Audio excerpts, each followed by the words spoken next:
예, 여러분 반갑습니다. 그러면 이번 시간에는 물에 관해서 구체적으로 한번 공부를 하도록 할게요. 물의 생리작용이라고 합니다. 물의 생리작용이라고 하면 실제 우리가 몸 속에서 또는 식물체 체내에서 어떻게 작용을 하는가 하는 얘기입니다. 그러면 이제 우리가 인체를 지금 여기서 하는 건 아니고 그 식물 소위 플랜트에서 얘기입니다. 그래서 어떻게 작용하는지 한번 볼게요. 그러면 플랜트에서 작용하려고 하면 먼저 어디를 거쳐서 와야 됩니까? 토양, 소일에서 이제 플랜트로 뿌리에서 이렇게 물을 흡수를 하죠. 그죠? 이렇게 진행되고, 그러면 이 물은 원래 토양에서 왔느냐, 이렇게 또 얘기하면 좀 복잡해지죠? 그러면 물의 근원이 어디냐 하면 바다였다. 그죠? 바다에서 증발됐다. 그래서 이제 비가 내렸다. 그 땅에 있었다. 아니면 원래 이제 강이 있었다. 아니면 내가 있었다. 그래서 증발됐다. 여러 가지 얘기가 가능할 겁니다. 어디가 문제든 간에 일단 우리가 보는 것은 토양에 웅덩이, 강, 냇가, 호수가 있었다. 그래서 물을 이용한다. 이렇게 갑니다. 자, 그러면 먼저 위조개수라는 말이 나옵니다. 위조는 윌팅이라고 합니다. 윌팅. W-I-L-T-I-N-D. 시들다 아니면 시들다. 시듬개수라는 거죠. 그러니까 어느 지점이 되면은 시들고 어느 지점이 되면 정상으로 되는가 이 얘기입니다. 그때의 토양의 이제 함수율, 토양이 수분을 어느 정도 가지고 있느냐, 몇 프로 가지고 있느냐 이 얘기죠. 그 다음 흡수가 거치고 시들기 시작할 때 요 포인트가 토양 함수량이 얼마냐 하는 거죠. 자, 그러면 이게 우리가 통상적으로 제너럴리 한번 생각해 볼 때 아마도 토성마다 소일 텍스처마다 다를 것이다 이 얘기죠. 무슨 얘기냐면 모래 땅이 우리 샌드가 많으면 샌드 소일에서는 이게 물이 잘 빠질 거잖아요. 그죠? 근데 여기 식토에서는 물이 배수가 잘 안 된다는 거죠. 누수가 안 된다. 그죠? 투수가 잘 안 된다. 이렇게 말을 하죠. 소위 water penetration이라고 하죠. penetration이 적다 이 말이죠. X보다는 요 정도 적다 이렇게 표시를 해야 되겠죠. 그러면 이쪽에 모래 쪽에 뿌리를 둔 작물은 빨리 시들어 버리겠죠. 그죠? 그런데 식토에 있는 애들은 함수율이 급하게 변하지 않으니까 잘 안 시든다. 그런데 정말로 아이러니하다 할까, 재미있게도 이 모래땅에 자라는 작물들은 또 따로 있다는 거죠. 주로 뭡니까? 이 다육식물, 소위 다육이라고 하죠. 이런 애들은 낮에는 우리가 기공이 이렇게 돼 있다 했잖아요. 그러면 여기 채널을 통해서 수분이 이동이 되곤 하는데 이제 이동을 안 한다 이 말이죠. 그죠? 낮에는 딱 요게 요대로 그냥 기공을 딱 닫고 있다는 거죠. 근데 밤 되면은 오히려 요렇게 열어놓고 있다는 거죠. 밤에 광합성을 합니다. 낮에 광을 흡수했다가 밤에 활용을 한다는 거죠. 아주 재미있죠, 그죠? 그래서 이 보면 이 이제 원행질이라고 하면 이 용어들이 참 많이 나오는데 이 식물 세포는 바깥에 세포박이 있고 벽이 있고 세포백, 씨알월이죠. 월이 있고 그 안쪽에 셀 멤브레인 세포막이 있어요. 멤브레인이 있는데 여기 이제 핵이 있죠, 그죠? 가운데 이중막으로 핵이 있고 식물 세포니까 엽록체가 있을 거예요. 그러면 여기 이 자체를 세포질이라고 하는 거예요. 그러면 이 세포질에서 실제 어떤 물질이 있고 또 어떤 역할을 하는가 하는 거죠. 그러면 우리가 수분 함량이라고 하면 플랜트의 이 원행질체의 그 모이스처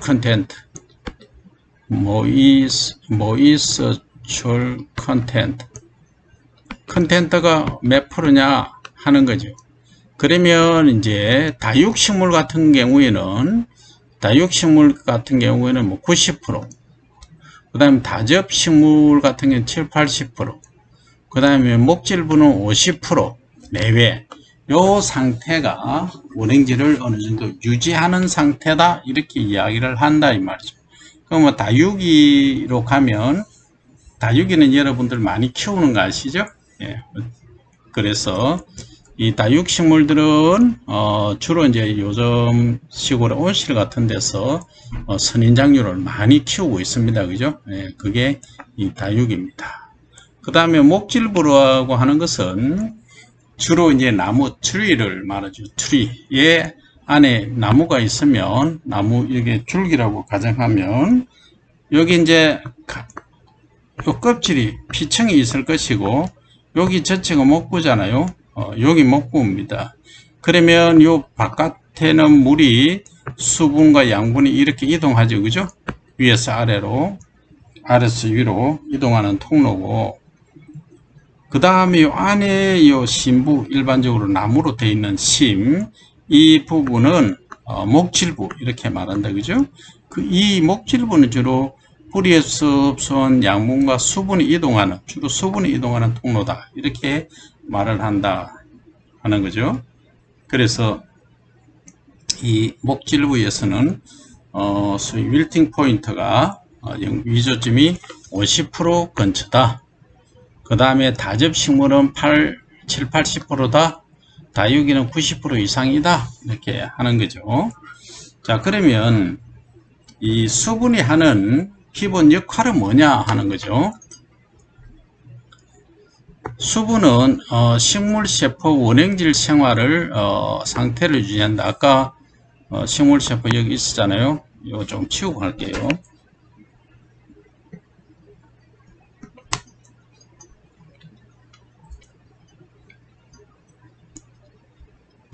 컬러를 좀 바꿔야 되겠다. 자, 이렇게 식물세포가 있으면 세포 요거는 백이고 셀월이고 이 셀 멤브레인입니다. 그죠? 그러면 이 자체가 원행질체라 했죠. 요 핵이 있고, 그죠? 요거가 만약에 여기 수분이 쫙 빠져나간다 했고, 월을이 물이 바깥으로 빠져나간다라고 가정하면 세포백은 이렇게 유지를 하려고 하고 세포막은 이렇게 쭈글쭈글해져 버리겠죠. 핵이 있고 이렇게 쭈글쭈글해져 버린다는 거죠. 그럼 결국은 이 바깥의 세포백도 새나 나무로 된 것이 아니기 때문에 조금 쭈글쭈글해지겠죠, 같이. 그러니까 크게 그리면 호박잎이 이렇게 있다가 이렇게 쭈그라든다는 거죠. 그죠? 그래서 수분이 빠져나갔기 때문에 찌부라든다, 쪼그라든다 이렇게 하죠. 시든다. 그러면 우리 김치 담글 때 소금물이 절이면 어때요? 수분이 빠져나가니까 이렇게 숨이 죽는다 하죠. 이렇게 시든다 이 말이죠. 그죠? 네. 자, 그렇듯이 결국은 이 식물 세포에서 수분이 하는 역할은 원행질의 상태를 유지를 해준다는 거죠. 소위 평합을 유지해 준다 이렇게 보시면 되죠. 그죠? 그 다음 식물체의 구성물질을 형성한다. 그러면 이 자체가 식물체에 여러가지 물질이 있겠죠. 무기성분도 있고 유기성분도 있는데 물로서, 그죠? 물로서 구성물질이 되고, 또 여기는 물질을 흡수하는 용매작용, 그러니까 이 양분들이 뭐 질소, 인산, 카리 이런 것들이 있으면 얘들이 물을 통해서 이동한다. 물 없이는 지 혼자서 못 간다, 그죠? 물이 이동되면서 거기에 녹아서 함께 이동한다, 그죠? 자, 그 다음 식물 체제 유지라고 하는 것은 이 원행질 체제 유지하는 거하고 어떻게 보면 똑같고, 그 다음에 이게 이제 줄기에서 작용했을 때는 줄기에서는 이제 지난 시간에 설명드린 바와 마찬가지로 응집력, 포이전이 작용하죠, 그죠? 그 다음에 물질 분포의 매개체, 이건 무슨 얘기냐면 어떻게 보면은 물질 흡수 작용하고 뭐 비슷할 수도 있는데, 뿌리에서 이제 이렇게 있다. 줄기가 있고 루시고 이거는 스템이라고 하면 이제 여기서 N, P, K, 뭐 칼슘, 마그네슘 쭉 있을 거 아니에요? 그러면 이것이 수분이 없으면 우리가 이제 시비를 했다. 질소 비료를 줬다 하면, 그러면 N, N, N, P, P, P, 뭐 K, K, K 이렇게 있으면 뿌리가 이렇게 직접 가서 흡수를 해야 될 거예요. 그러나 이게 이동이 녹지 않으니까 이동이 적을 거예요. 하지만 물이라고 하는 하나의 기질, 용매죠. 용매가 있으면 이걸 녹인다는 거죠. 그러니까 물에 의해서 이게 균형을 맞춰준다. 농도 균형, 소위 농도의 그 밸런스를 맞춰준다는 거죠. 뉴트리언트 밸런스죠, 그죠? 밸런스를 이제 맞춰주기 역할을 하는 것이 매개체다. 그 다음에 합성하고 분해 과정의 또 매개체다. 그 말은 여기에서 요거는 이제 소일에서 일어났지만 식물체 내에서 줄기와 잎에서 똑같은 매개체 역할을 한다 이 얘기입니다. 그죠? 그렇게 여러분들이 이해를 해 주시면 되겠다 하는 거죠. 다음 이제 삼투란 말이 나옵니다. 그리고 삼투압이란 말이 나오고, 이건 뭐냐 하면 조금 전에 설명드린 내용하고 비슷한데, 우리가 김치를 담근다면 이 통 안에 이제 뭐가 있나요? 배추가 이렇게 있죠. 있었는데 여기에다가 이제 소금을 뿌리는 소금, 솔트. 요거는 차이니즈 캐비지, CABBAG, 메이킹 포 김치죠, 김치. 김치를 만들려고 한다, 그죠? 그러면 이제 차이니즈 캐비지를 여기 이제 박스에 인풋 했죠. 그러면 이제 솔트를 이렇게 투입을 한다, 그죠? 솔트를 인풋 하면은, 그러면 시간이 지나면 이상하게도 여기 이제 수분이 조금 있었어요. 있는 동 많은 동 없었지. 근데 소금을 이렇게 쭉 뿌려 놓으니까 여기 물이 충분하 있더라, 밑에. 여기 water, H2O가 있더라. 그리고 요 형태가 어떻게 변했냐 하면, 똑같은 통에 이렇게 볼륨이 줄어들었다. 볼륨이 이만해서 이렇게 줄어드는데, 볼륨이. 그죠? 이 말은 안에 여기 있는 수분이, 배추 속에 있는 수분이 바깥으로 나왔다는 얘기죠. 뭐에 의해서? 삼투 현상에 의해서. 그래서 고농도에서 하이 컨센트레이션에서 로우 컨센트레이션으로 이렇게 바뀐다는 거죠. 결국은 이 말은 농도의 밸런스, 그죠? 밸런스를 맞춰준다는 거죠. 그런데 그러면 이 배추에는 영양과 양분도 다 빠져나오지 않나요? 뉴트리언트 빠져나오지 않나요? 아니라는 거죠. 그래서 뭐만 투과시킨다. 이 막이 멤브레인이 있죠. 이 멤브레인이 반투과 성막이에요. 반투막. 그러니까 반이라는 건 세미 컨덕터. 반도체 얘기를 하잖아요. 처럼 반 세미 페네트레이트 이렇게 부른다는 거죠. 그러면 여기에는 H2O 물은 빠져나간다는 거죠. 물은. 하지만 여기 있는 질소, K, 칼슘, 아미노산 이런 뭐 또 프로테인 마찬가지 이런 것들은 못 빠져나간다는 거죠. 그래서 요 물을 용매라 그러고 요 양분 성분들을 용질이라고 하죠. 용질. 그러니까 용질은 투과를 못하고 용매만 투과하는 그러한 현상이 되죠. 그래서 용매만 투과를 하다 보니까 용질은 그대로 납니다. 그러니까 배추 속에 캐비지 속에 이 뉴트리언트가 그대로 이그지스트 한다 이 말, 존재한다 이 말이죠. 그렇게 이해를 하시면 세미 페네트레이트, 세미 컨덕터에 관한 이해가 될 것이다. 그 얘기입니다. 그래서 이것은 내외액 농도 차이에 의해서 삼투 현상이 일어나는 그 압력을 말한다. 그런데 이 평압이 있어요. 평압은 뭐냐 하면 평압은 어떻게 보면은 삼투하고 비슷하긴 한데 좀 달라요. 뭐가 다르냐 하면 이제 배추가 이렇게 있다 하면 우리가 아무것도 넣지 않잖아요. 그러니까 소금은 솔트를 아까는 NaCl을 넣은 거죠. 넣었지만 지금은 안 넣고 그냥 여기 물을 그냥 두는 거예요. 예를 들어서 물을 H2O를 두면 이게 물이 흡수가 되는 거죠. 그래서 얘가 더 팽하게 이렇게 된다. 요게 좀 이해가 안 되면 여러분들 약간 시든 잎 윌트된 완전히 가버리면 안 되고 밀트 립을 여기 한번 담가 보세요.